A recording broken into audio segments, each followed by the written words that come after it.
बढ़ते हैं अगली खबर की ओर। पटना में विपक्षी खेमे को एकजुट करने की जोर शोर से कोशिश चल रही है। इधर बीजेपी विधायक नितिन नवीन ने विपक्षी एकता के प्रयासों पर हमला बोला है और 2024 में फिर से नरेंद्र मोदी को पीएम बनने का दावा किया है। तो वहीं दूसरी तरफ जेडीयू प्रवक्ता नीरज कुमार का कहना है कि 2024 से पहले सीएम नीतीश कुमार ने सभी विपक्षी दलों को एक मंच पर ला दिया है, जिससे बीजेपी की बेचैनी बढ़ गई है। इस मामले पर कांग्रेस एमएलसी समीर कुमार ने कहा है कि 24 में केंद्र में बीजेपी को बेदखल कर दिया जाएगा।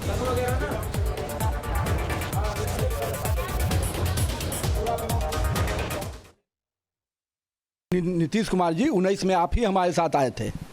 उस दिन हमारे आदर्श हमारे विचार सही थे क्या? उस दिन हम काम करने वाले लोग थे क्या? हम तो आपसे पूछते हैं। 7 टर्म आप राज्य के मुख्यमंत्री रह गए और आज आपकी स्थिति 43 सीटों की हो गई। कहाँ गया आपका बहुमत का आंकड़ा? आप जितने बेचैन आत्मा हैं, जितने दुखी आत्मा हैं, इनको कोई मुख्यमंत्री प्रधानमंत्री की कुर्सी नहीं बैठाने वाली है। ये जो सारे प्रधानमंत्री के दावेदार घूम रहे हैं, किसी को प्रधानमंत्री की कुर्सी नहीं बैठाने वाली है।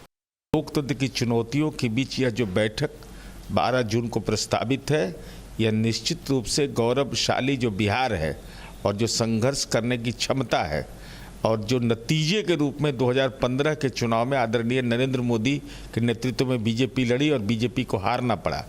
इसलिए गैर भाजपा दलों की एकजुटता और उनकी संख्या भविष्य के 2024 की राजनीति की कार्य दिशा तय कर देगा। स्वाभाविक है, जो विपक्षी दल हैं उनकी जो नैतिक जिम्मेदारी बनती है राष्ट्र के प्रति, उसके लिए सभी लोग एकजुट हो रहे हैं और मोदी सरकार का बना रहना देश के हित में, बिहार के हित में लोग खतरनाक मानते हैं। और इसी संदर्भ में एक प्रयास चल रहा है विपक्षी दल को जोड़ने का और उसी कड़ी में 12 तारीख को पटना में बैठक का आयोजन किया गया है।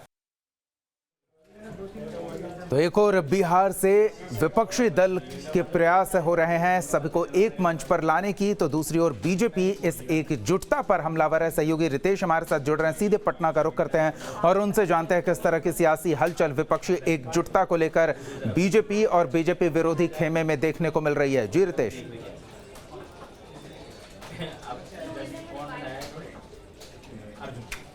सबसे बड़ी बात है कि 12 जून को पटना में विपक्षी एकता की बैठक होने वाली है। विपक्ष के सभी चेहरों के आने का दावा किया गया है और इस पर ना सिर्फ महागठबंधन के लोगों की नज़र है और वो उत्साहित हैं, बल्कि बीजेपी की पैनी निगाह है, क्योंकि अगर इस जो दावा किया जा रहा है कि विपक्ष के सभी जो प्रमुख चेहरे हैं वो राजधानी पटना में इस महाजुटान में वो जुटेंगे और फिर जो विपक्षी एकता की गाड़ी है वो मूर्त रूप लेगी, तो इस पर बीजेपी की पैनी नजर है और बीजेपी भी इसी बैठक के बाद अब अपनी अगली रणनीति तय करेगी कि जो विपक्षी एकता की मुहिम है, जो इसकी गाड़ी है, वो कितनी मजबूत है वो और वो कितनी रफ्तार भरने वाली है।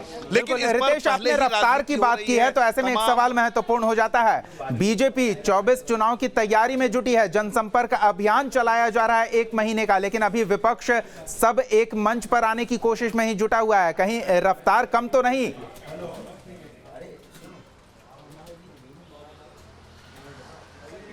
देखिए, सबसे बड़ी बात है कि विपक्षी एकता एक मंच पर दिखे, ऐसा पहले संभव नहीं हुआ है। इसके पहले भी मुख्यमंत्री नीतीश कुमार के पहले भी कई सारे नेता आए और उन्होंने ऐसी कोशिश की, लेकिन वो कोशिश मूर्त रूप नहीं ले सकी। लेकिन इस बार परिस्थितियां थोड़ी अलग हैं, राजनीतिक समीकरण बिल्कुल अलग हो चुके हैं और नीतीश कुमार जिस तरह से दावा कर रहे हैं, जिस तरह से उनकी मुलाकात हो रही है विपक्ष के तमाम नेताओं से, चाहे ममता बनर्जी हो, अरविंद केजरीवाल हो, अखिलेश यादव हो, इन तमाम नेताओं से जिस तरह से गर्मजोशी से उनकी मुलाकात हुई है, अब ये लिटमस टेस्ट होगा महागठबंधन के लिए, नीतीश कुमार के लिए, जब 12 जून का समय आएगा और 12 जून को विपक्ष के सभी प्रमुख और बड़े चेहरों का पटना में महाजुटान होगा। 12 जून की बैठक के बाद क्या कुछ फैसले होते हैं, 12 जून की बैठक में कौन कौन से लोग आते हैं, क्या कुछ इसमें बातें होती हैं, उसी पर आगे की रणनीति, जो महागठबंधन की रणनीति है, विपक्षी एकता की रणनीति है, पूरा खाका उसी पर तैयार होगा, यानी बेस 12 जून है। लेकिन बीजेपी लगातार सवाल ये उठा रही है कि कई कर्नाटक चुनाव के बाद अगर देखा जाए तो कांग्रेस का कॉन्फिडेंस काफ़ी बढ़ा हुआ है।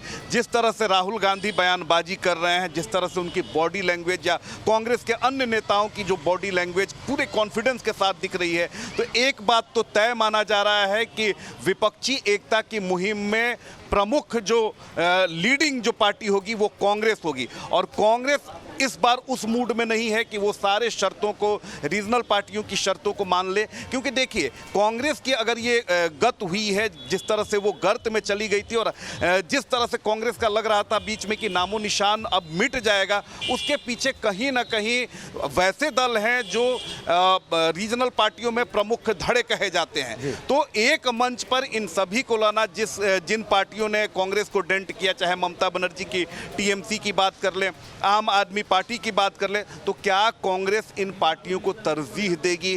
क्या सीट शेयरिंग में सारे पार्टियों की बात मानेगी? क्या वो अपना दबदबा बरकरार नहीं रखेगी? तो ये बहुत महत्वपूर्ण बातें हैं। और अगर ये सारी चीजें सही हो गई तब तो विपक्षी एकता की मुहिम को बिल्कुल कहा जा सकता है कि आगे क्या परिणाम होगा वो तो बात की बात है, लेकिन इतना तय है कि मुख्यमंत्री नीतीश कुमार को अपने प्रयासों में शुरुआती सफलता मिली है और इसका परिणाम है कि 12 तारीख को पटना में विपक्षी खेमे का महाजुटान। रितेश, नजर बनाए रखें, इस पर हमारी भी नजर बनी रहेगी।